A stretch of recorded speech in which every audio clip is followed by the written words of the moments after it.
আমার পরিবারের 3জন সদস্য হারাইছি এবং এই 3জনের কাউরে আমি দাফন কাফন করতে পারিনি। আসসালামু আলাইকুম, কেমন আছেন সবাই? তো আজকে আমি শেয়ার করব আমার কিছু কষ্ট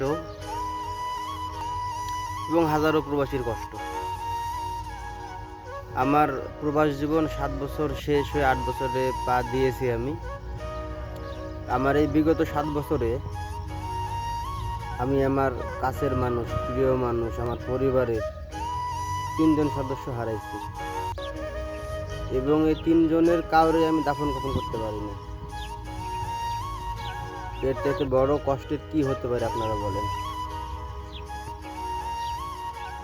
এই প্রবাসের মাটিতে ধুকে ধুকে কাটতে হয় এই সমস্ত ঘটনাগুলো যখন আমাদের সঙ্গে ঘটে। সর্বপ্রথম আমার বড় চাচা মারা গেছে, দাফন কাফন করতে পারিনি।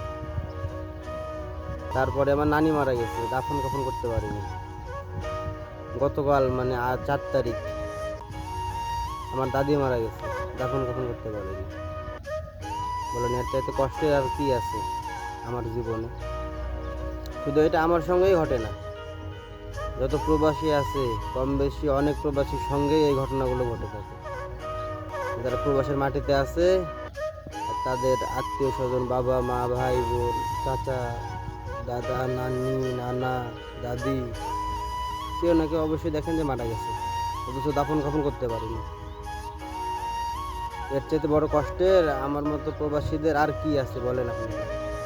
তো যা হোক, এইগুলো আমাদের মতো প্রবাসীদের মানে সাথী, এক কথা বলা যায়। এই কষ্টগুলো আমাদের মতো প্রবাসীদের সাথী।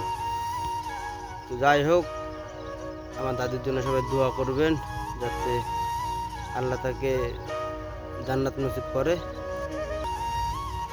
এই আর কি, ভালো থাকেন, সুস্থ থাকেন, আল্লাহ হাফিজ।